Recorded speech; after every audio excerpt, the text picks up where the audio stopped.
ultimately on the side of peace. Read Isaiah, read the great prophets. And I think these Orthodox guys have realised they've been backing the wrong horse. Yeah, well, about time. It's a shame it took like possibly 100,000 dead Palestinians for them to wake up. Yeah. But that's why in the 19th century everyone said true philosophy starts with biblical criticism. We have to like understand where these false ideas have come from. So anyway, okay, let's move on and let's look at the periodic table then. We've talked about a few of these things, they've come up. Let's just choose a couple now. Because it's a map of the world's faith communities. Ooh, right, which one have you got? I was thinking of 47, as you mentioned earlier. I don't know whether it's been... Oh, okay. Yeah, that's a good one. I don't think we've done that for a while. Actually. Let me see if I can find my directory. Could you reach it? It's under that Sophia-phobia book. Yeah, no, the bottom one. There it is. The absolute bottom one, the periodic table. Of course it is. Yeah. It's got shifted. Sorry, I should have got it before.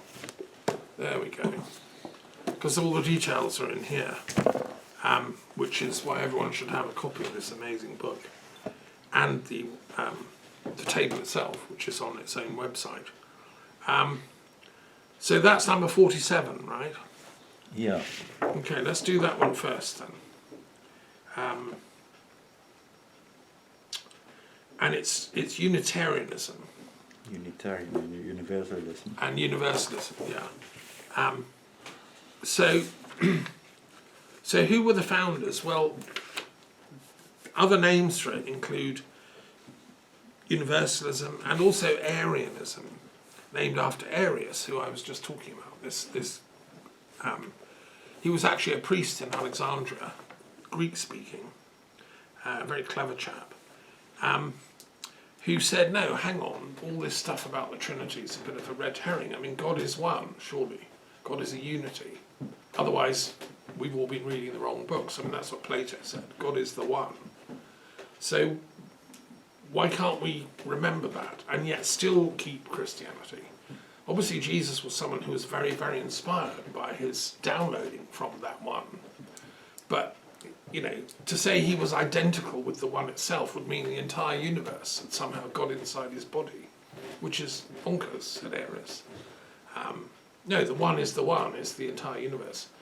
And I was asking, for my commentary on Mark, I wanted to know how many solar systems there are in the universe.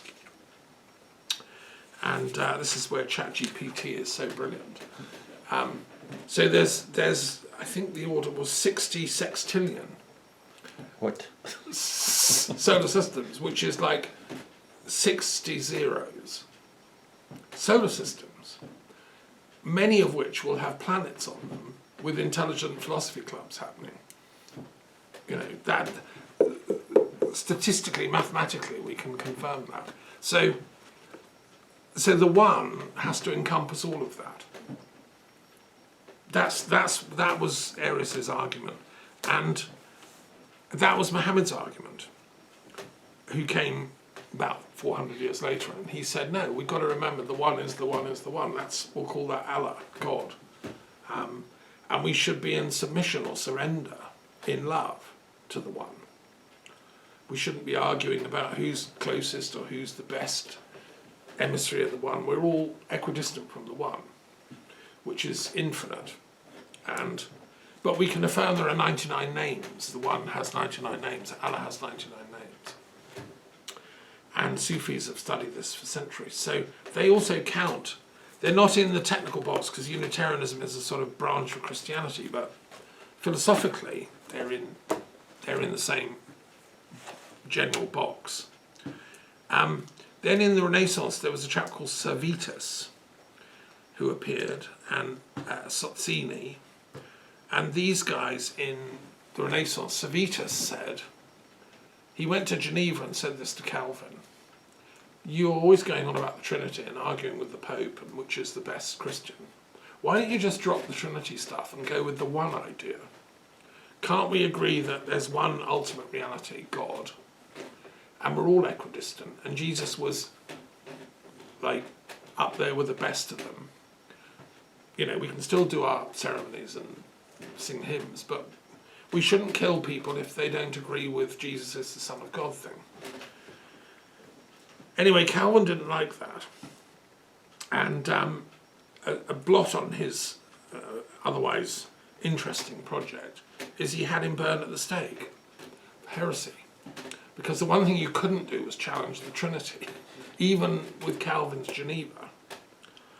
And so to be a Unitarian was like a bit of a life-changing career move, you know.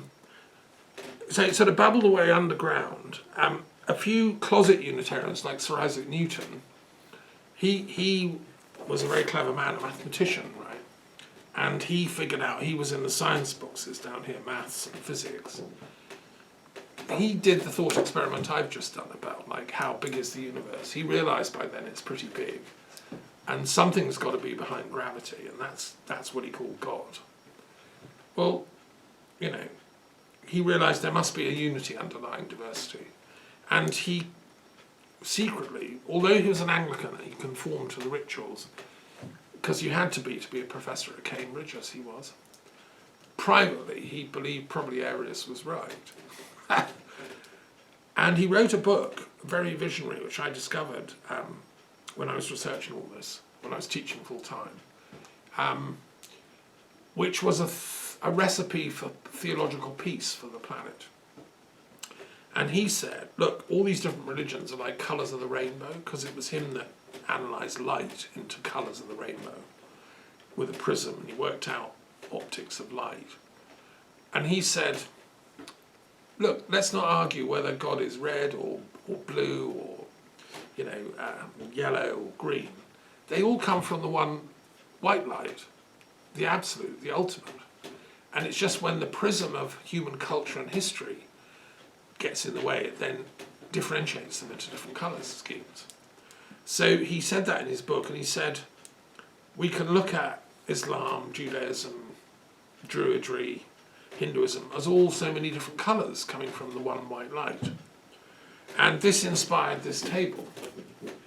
I found this book and I discovered Newton's theory. He said, when we all get in touch with the white light, we realise where we've all come from. And therefore there's no need for fighting and quarrelling. He showed this book, it was called something like The Theology of Peace. He wrote it in Latin, to his professors at Cambridge and said, what do you think? Am I onto something here? Shall I publish it? And they said, Isaac, it's dangerous. Put it in your drawer and forget about it. You can't publish that stuff, right? And he hid it in his drawer in his desk, and it was never published in his lifetime. Word got out among his friends, and it wasn't until the 1950s that text was finally published in English translation by the University of Liverpool. 1950s. And I got hold of a copy and read it, you know, when I was devising this, which is in a sense taking his idea and putting it into like visual form. But he didn't dare come out as saying this. However, the good news is in America, in the USA, there was more intellectual freedom in the 18th century, early 19th century, and you had Emerson and Thoreau, two great visionary philosophers, who were effectively Unitarians and Universalists. The Universalist bit was that they also didn't agree with this idea in Christianity that in order for there to be saints in heaven, there have to be sinners in hell. There was this idea in medieval Christianity and Islam, to some extent, that the righteous will be saved, they'll be in heaven, but the damned will all be in hell, being burned by pitchforks for all eternity. Official theology taught this. Calvin believed that. Augustine believed that. Whereas these Unitarians said, no, that's not the kind of God I want to believe in. He would punish people like maliciously for their whole life, for eternity. So they became universalists. They said, no, ultimately everyone will be saved, universally. Whatever your colour, your creed, your gender, your philosophy, whichever box you're in, God, the one, will find a way to bring you to beatitude. And that was Emerson and Thoreau and these visionaries. We now sort of think of this, take this for granted in advanced societies, but it was, these were big thoughts at the time because they chipped away at the orthodox stranglehold over people. Another great Unitarian was Thomas Masaryk, president of Czechoslovakia, and his wife, Charlotte, who was a Unitarian American. He was a Freemason, and Freemasonry, in a sense, which are these boxes, the esoteric column, were essentially Unitarian as well, in their view. You could become a Freemason, whichever outer box you were in, as long as you stuck to the basic codes and laws of goodness and righteousness.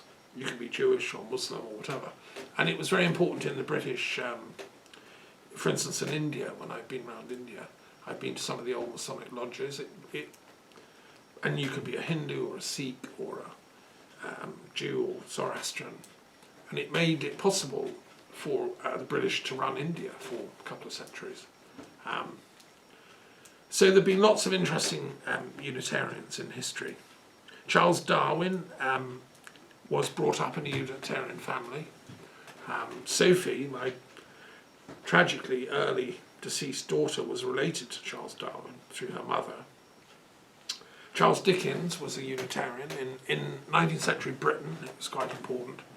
And the founder of the World Wide Web, Sir Tim Berners-Lee, British scientist who worked at CERN, he is a Unitarian Universalist. He goes to services in Boston, I believe. And I think the World Wide Web is an example of the divine unity behind everything. It's like you can click on any computer anywhere in the world and get into the web. That's like the divine unity in operation. So, anyway, just any questions? Does that answer your... do you know about that? No, not really. It was just since you Mentioned it earlier, I thought it would be nice to know a little bit more about it. I think there are some in Norway. There's normally some Unitarians in most. But by the way, European. the name Arius Yes. rings a bell with me, not for any religious reason, Yeah. but in navigation.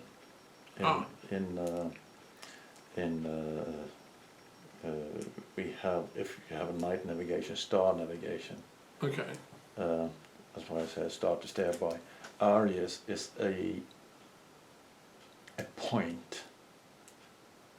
It's not a It's not an fixed actual thing. star. No, it's just a point that is put somewhere. How do you spell it? Aries. Oh, okay. Arius. Right, and you pronounce it Arius. Arius. Right.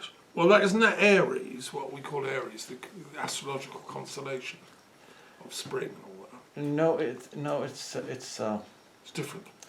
it's just a point which when we have, for example, lunar navigation. Yeah. So to be able to calculate that Yeah. must have been one of the good old mathematicians that come up with the idea. Okay. You start from Aries. Start from Aries and use that as a point Yes. with angles, and then you get the correct angle. So when you trained as a sailor, you had to do all this by hand, did you? Yeah, we have charts? tables. Tables, monthly tables that comes out charts. You take the star or the sun in your prisms, and you take them down to the horizon, and when they kiss the horizon, you get the time, instant time. You're going to have the correct time, So of like the moment now. yeah, no, and then You can tell go just back from the into horizon and yeah. the sun. Then you get into the tables and you get the. So you need to take 2 suns a day.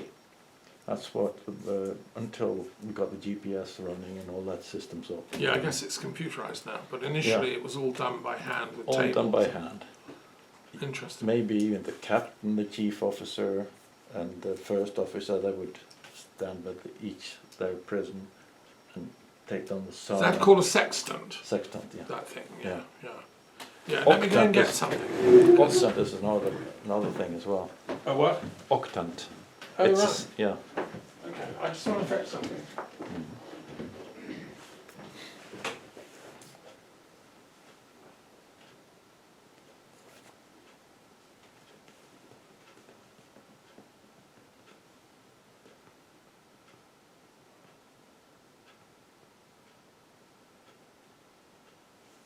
Oh, dear.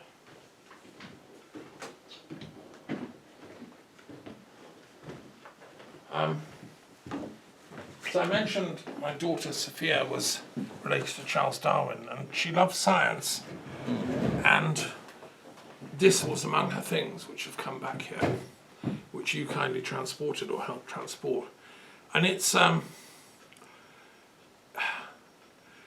map of the Earth showing the angle at which the Earth is tilted, Yeah. and then it shows how the different signs rotate around the Earth. I mean, it's an extraordinary thing. I haven't fully worked out how it works. But I think it was something that Holmes used to have. It's a common thing back in the day. And I love it because it shows how complex this universe is and this planet. Yeah. And Sophie loved it, and that's why I brought it home, because she was a lover of science, even though she didn't study it formally beyond school, but she did use it in her art and in her love of nature and her study of biology, and particularly plants and animals, because Darwin was a great botanist and a great lover of life, studying. I brought a book home from Britain actually about Darwin's magnificent plants. He was a really brilliant botanist. His idea of a fun afternoon was like to watch seeds growing and like grow them in different ways and measure the speed. He was fascinated by climbing plants. Why do plants do this?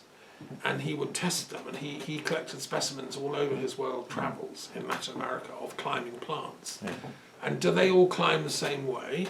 Do they go round clockwise or anti-clockwise? And why do they climb? What is it in a plant that makes it a climber? And what rate do they? So he studied all this and he measured it with simple instruments that they had in the 19th century.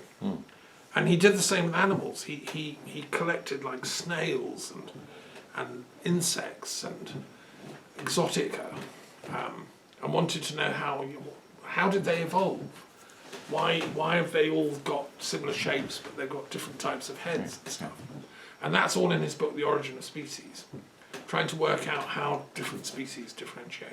Survival of the fittest, etc. That was the punchline, but I think Darwin was quite a sophisticated thinker when you actually read him.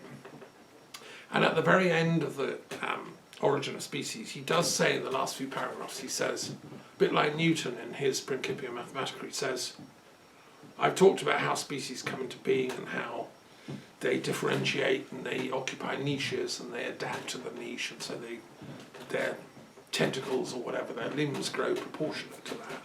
But what's in charge of the whole thing? Well, I don't know, probably God, he says. There's a divine thing overseeing the whole process. There is an issue with religions and Darwin, for example. Sadly, people have made it into like an unbridgeable gap. No, that's impossible. But I God think created Darwin- it all, they say. Yeah, I think Darwin was clever. If he was here in the Philosophy Club, he would probably say, no, there is something, some divine intelligence, which is in charge of this whole process. It's not just random. That's why so-called Darwinists, I think, have got it wrong. Darwin himself was cleverer than that, And so was Alfred Russel Wallace, his colleague, who co-discovered the theory of natural selection. Wallace was 100% convinced there's a divine intelligence behind species differentiation. And I call that supernatural selection. There's natural selection, but there's supernatural selection. And science is just beginning to explore this stuff. A.R. Wallace was a great man, and he actually figures in the Sages Index, so to speak. Yes. So anyway, I thought I'd bring that out. Okay, let's move on. I'll do my one now. I got 92, which is a new religious movement named after Gurdjieff, who was his mother was Armenian from the Caucasus. His father was Greek, and he was brought up in Georgia. And he was inveterate spiritual seeker. He was a bit like me. He wanted to find out everything, study everything. And he went on a travel around the Middle East as a young man, looking for ultimate truth. And the fact that he was living in the Caucasus Mountains, he explored Iran, he went all over Iraq, the Middle East, talking to holy people, visiting monasteries, spending time there, trying to find the ultimate truth behind everything. He was raised a Christian, but he wanted to know the real details of it all. And he was interested in the esoteric currents, not just the official Bible, but where's the missing books in the Bible? He would have loved what I've done in my commentaries on the books of Enoch and all the esoteric stuff, which he didn't really have access to all that, but he met living examples of it. And then he went to Egypt, he met people there, Lebanon. And there's been a film made of his early travels. It's called Meetings with Remarkable Men. It was made by a very great film director, British, intellectual, who lived in Paris. And Gurdjieff then moved to Russia, because the Russian Empire had sort of taken over Georgia, and so he could access the Russian intellectual centres of Petersburg and Moscow, and he spent time in Petersburg, again studying everything, meeting everyone, having philosophy clubs in the cafes, trading in carpets to make a living. He was importing Oriental carpets, which went down well with the Russian aristocrats. The problem was he hit Russia just at the same time as the revolution was about to break out. He had about 5 years in peace studying esoteric philosophy and teaching. And then the Bolsheviks appeared and spoiled everything because they clamped down on freedom of thought. You couldn't do a Gurdjieff after that. You had to follow the Lenin line.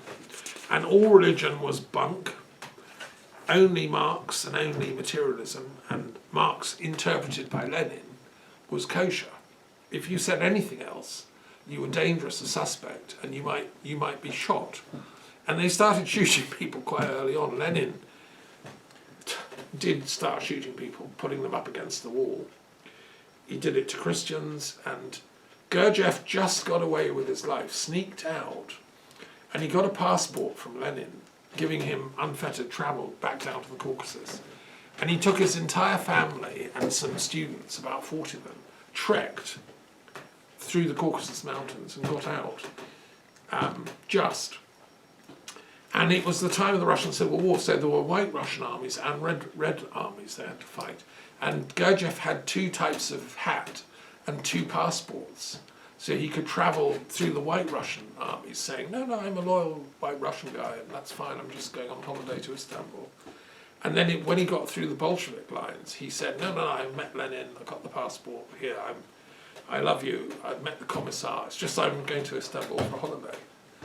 And he got through, and it's a miracle. And then he spent time in Istanbul teaching, running philosophy clubs, and trying to bring some little bit of what he learned in the Orient to Europe. He thought that we need to know this esoteric wisdom before it's lost for good, because he was aware that the thing about the Bolsheviks is they were clever, but they've reduced knowledge to a very sliver of what is potential. Like extreme materialism is a very narrow-minded thing, said Gurdjieff, and quite dangerous, especially if you start shooting people who don't agree. So he saw all that coming, and he eventually, like all true intellectuals, he got to France. And he made it to France, and he bought a big house near Fontainebleau, and he set up a centre there, a teaching centre, which was active in the 20s, 30s, 40s, which a lot of writers, artists, esoteric thinkers made it to visit. And so we've got their diaries, and he was teaching some amazing people. And then he died just after World War II. He survived the German occupation by just keeping his head down. And they were all on rations, but he survived. And then after the war, he lived on a few years and then died in, I think, about 47, 48. And loads of people came to his funeral, which is so interesting because he wasn't famous, nobody had heard of him really, apart from people that had and went to meet him. He did publish a few books, but they weren't bestsellers. But gradually his ideas kind of became more in vogue, and in the 60s, when the Beatles and the whole hippie movement came out, everyone started reading Gurdjieff when I was growing up. And the Beatles put him on Sgt. Pepper's Lonely Hearts Club album, like Heroes. Gurdjieff is on there. I see. Yeah. And his greatest disciple was a chap called Uspensky, who moved to London. And he also, I knew people that had met him, a guy called J.G. Bennett, who was an absolute polymathic genius who knew both Gurdjieff and Uspensky. These are philosophers really of high caliber. And then in Latin America, a chap called Oscar Icazo developed something called the Enneagram, which is a diagram with 9 points. It's like a geometric shape. And the Enneagram is like a psychological tool to analyse different types of people. And have you come across the Enneagram? I've seen it, but I can't say I Don't know how any it idea. works. No idea how it works now. Okay, well, I've done various workshops with people that teach about the Enneagram. And J.G. Bennett wrote something about it. And it goes back to the old Sufi traditions. That's the tradition. And I think there's evidence that that's the case, So it's all interesting. And there's a chap called Hamid Ali who is still alive, who's teaching all this stuff. So yes, Gurdjieff, he's technically a new religious movement, but actually it's very ancient stuff he was teaching, just sort of repackaged it. And anyone that's interested in religious studies, they come across Gurdjieff at some point, because he was quite a character. Yeah. Right, let's move on then. We've done our 2. I think we should do our... well, we did the 99 Names of Peace as in the opening of the Golden Gate. I think we'll count that. That's one of the projects in here. And it's quite an important one. It's number 36. And the language that goes with it is Sanskrit. The Golden Gate reopening would be... It's kind of... It fits what I call the Solomon option. There's a thing in Israeli military policy called the Samson option, which is that if they're coming to get you, you blow everything up, like Samson did. You pull the entire building or temple down on everyone and kill everyone, even your own people. You don't let hostages be captured. That's the Samson option. That's kind of what's the thinking behind, the extremist thinking behind the attacks on Gaza and the obliteration of everyone. They're doing the Samson option. What I'm saying, calling for is, and I think Gurdjieff would approve, is the Solomon option. And Solomon was the the greatest, wisest king of Israel who believed in wisdom. And he's revered by Christians and Muslims and Jews. And it was his temple up there on the mount. So I'm saying, let's do the Solomon option and let's focus on wisdom. And let's open this Golden Gate peacefully with all the spiritual teachers and elders of the planet. And so that's project number 36 in the periodic table. Sorry, in the 99 Names of Peace, which I wrote with Sophie's help, who's no longer with us, sadly. And I put Sanskrit as the twin language because my vision is when we get the Golden Gate open, of course we'll invite great yogis to come who will speak Sanskrit, great Sufis speaking Arabic, Norwegian runic experts speaking ancient Norse, and Catholics coming, and Buddhists, and like that, the whole planet. And I was reading in my comment on Mark, there's a wonderful prophecy in Isaiah, which Jesus loved, and he quotes it in Mark. And he says, Isaiah says, I want this holy site to be a place for all the nations, all the peoples of the world, not just Jews, not just the right kind of Jews, not just Sephardic or Haredi or whatever kind. No, all the nations of the entire planet. So the Temple Mount should be a place for all the nations. And that's what was prophesied by Isaiah. And that's what Jesus was trying to say, I think, when he was grumbling at the pigeon sales going on.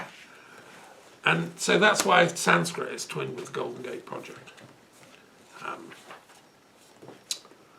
Yes. And yes, it's quite visionary, and now it's taken a bit of a knock because of Netanyahu and his types, the Likud people, who they have not read my books. They haven't got a clue about philosophy. I don't think they got a clue about Judaism either.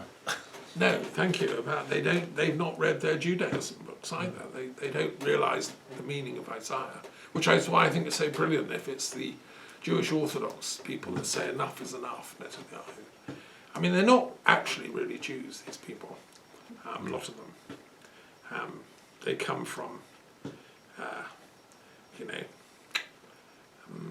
a different kind of worldview, I think, which is very violent and extremist and pseudo-Zionist. And that's why the Orthodox Jews have always said, no, Zionism is a heresy. It's not God's plan. It's a heresy.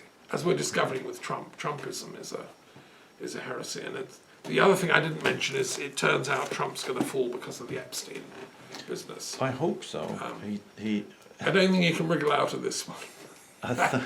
He's think trying. He's taken on. He's suing Murdoch. Murdoch for $10 billion. Well, he's mad. I mean, he is mad, Trump. We all knew that. But this is the final. This is the final $10 thing. billion.